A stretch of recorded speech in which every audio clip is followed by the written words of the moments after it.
자, 그러면 좀 다른 얘기를 해보도록 하겠습니다. 삼성 SDS에 대해서 얘기를 해보겠는데요. 지금 여기 가을바람 권중현님께서 예전에 삼성 네네. SDS에서 근무를 하셨던 바가 있습니다. 네네. 자, 그래서 이 전 근무자로서 좀 약간 견해를 좀 구하고 싶은데 어떻습니까? 삼성 SDS 주식 우리 투자자분들 관심이 많아요, 사실. 근데 네네. 삼성 SDS 지금 많은 분들이 잘 모르잖아요, 사실. 네네. 그러니까 이런 것에 대해서 전에 근무하셨던 직원으로서 좀 견해를 좀 한 번씩 해주시죠. 네, 일단 저의 개인적인 견해일 뿐이고 참고만 하셨으면 좋겠습니다. 그 많은 분들이 아시다시피 삼성 SDS는 이제 삼성그룹의 전산실 역할을 한다고 보시면 됩니다. 그래서 관계사들의 여러 시스템을 개발해주고 유지 보수를 해주는 것부터 시작해서 뭐 물류 쪽으로도 이제 WMS 그 물류 창고 관리 솔루션을 크게 하고 있고요. 뭐 요즘은 머신러닝, 뭐 AI 이런 기술들도 접목해서 하고 있는 걸로 알고 있는데 저의 개인적인 경험에 비추어 보자면 일단 메인 캐시카우는 관계사 시스템 개발 및 유지 보수라고 생각을 합니다. 실제로 저도 그쪽에서 근무를 했었고요. 그래서 빵빵한 매출이 보장되는 우량주이기 때문에 투자를 하셔도 좋다고 생각을 하지만 이제 성장성에는 어느 정도 한계가 있다고 저는 생각을 합니다. 그래서 저도 퇴사를 했었던 이유고 이제 개인적으로 제가 투자를 한다고 생각을 한다면 아무래도 저는 성장주를 사서 시세 차익을 크게 내는 것이 목표이기 때문에 성장성이 좀 더 좋은 기업에 투자하는 게 어떨까 이렇게 개인적으로 생각을 하고 있습니다. 네. 근데 이렇게 얘기 들어보니까 별로 안 좋은 점만 말씀해 주셨어요. 그러니까 여러 가지 더 성장성 있는 종목을 매수해야겠다 이렇게 말씀하셨는데, 그래도 네네. 이제 근무를 하셨으니까 이게 사실 그렇더라고요. 주변에 보면 내가 일하는 직장은 좀 안 좋은 게 많이 보여요. 그래서 맞습니다. 그래도 근무를 하셨을 때 장점, 삼성 SDS의 장점은 어떤 거가 있을까요? 일단 삼성 SDS 하면 이제 IT계의 사관학교라고 보통 얘기를 합니다. 그래서 지금의 뭐 네이버, 카카오 또 유망한 이런 IT 스타트업들의 CEO들이 이제 삼성 SDS 출신들이 굉장히 많아요. 그만큼 기본기가 튼튼하고 이런 핵심 인재들이 많은 회사라고 볼 수 있겠습니다. 그래서 만약에 저같이 젊고 약간 리스크를 가져가실 분들이라면은 이제 제가 이 종목을 추천해드리지 않지만 좀 이제 제가 좀 뉴스를 찾아보니까 물류 솔루션뿐만 아니라 기업 맞춤형 클라우드, 뭐 스마트 팩토리 솔루션, 뭐 또 요즘 핫한 블록체인을 활용한 솔루션들도 많이 개발을 하고 있다고 해요. 그래서 지금 차트도 보시면은 굉장히 하방 압력이 세 보이는데 저평가 구간으로 오히려 거꾸로 생각해서 볼 수도 있습니다.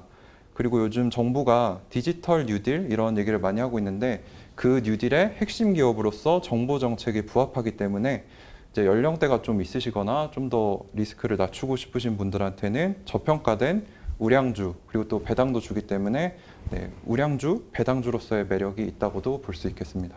네, 주식적인 측면에서 장점이 굉장히 많고요. 네, 많습니다. 네.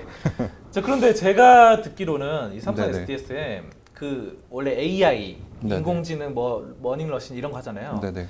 그래서 뭔가 4차 산업혁명 관련주로서 네. 약간 천재분들이 많이 직원분들이 계신다라는 얘기를 제가 많이 이렇게 들었거든요. 네네네. 어떻습니까? 진짜 천재들이 많습니까? 실제로 회사가 크기 때문에 브레인인 분들은 굉장히 똑똑하시고 뭐 기술을 갖추신 분들도 많다고 들었습니다. 네. 그래서 충분히 좋은 솔루션이 나올 수 있다라고 생각하고 있습니다. 네. 네. 그러니까 이제 그런 거네요. 처음에는 이제 좀 약간 단점으로 말씀하셨지만 네. 전체적으로 그러니까 전체적으로 봤을 때는 또 주식적인 측면이나 기업적인 측면에서는 긍정적인 부분도 어느 정도는 있는. 네, 저는 퇴사를 했지만 이제 네. 투자하기에 충분히 매력이 있다라고 네. 평가를 내리면 좋을 것 같습니다. 네, 그런 것 같습니다. 직원도 사실 그 직원 회사에서 일부분에 속해 있기 때문에 네네. 직장 생활 하면서도 회사 전체를 보기는 좀 어려울 그렇죠. 것 같아요. 맞습니다. 그래서 내가 하는 업무, 부분적인 업무가 좀 안 좋게 보였을 때 그 회사가 좀 밉게, 얄밉게 보일 수는 있지만 또 맞습니다. 전체적으로 봤을 때는 또 괜찮은 부분도 있고 그런 것 같습니다. 여러분도 삼성 SDS 그리고 다른 주식들 투자하실 때 좀 참고하셨으면 좋겠습니다. 자, 그러면 삼성 SDS 얘기는 여기까지 하도록 하고요. 네네. 자, 그럼 시간이 어느 정도 됐는데 네네. 마지막으로 이 가을바람님께서 시청자분들에게 하고 싶은 말씀 한 말씀 좀 부탁드리겠습니다. 사실 드리고 싶은 말씀은 많지만 이거는 뭐 제 유튜브 채널이나 제가 연재하고 있는 전자책을 통해서 보시면 될 것 같고요. 짧게 말씀드리면 우리나라 주식 문화는 약간 일액천금을 노리는 한탕주의가 너무 성행하고 있다고 생각을 합니다. 그래서 실제로 저도 그래서 망했었고 제 주변의 지인들도 그래서 큰 실패를 맛보고 있는데 이제 목적 자체를 바꿔서 현실적인 노후 자금 마련을 목표로 둬야 합니다. 그리고 이게 실제로 가능합니다. 이게 아까 제가 말씀을 많이 드렸던 S&P 500을 추종하는 ETF 같은 경우도 최근 10년간 수익률이 뭐 8에서 10% 정도 된다고 봐요. 근데 이것을 이제 복리로 10년, 20년 누리다 보면 우리가 흔히 말하는 노후 자금을 마련할 수 있습니다.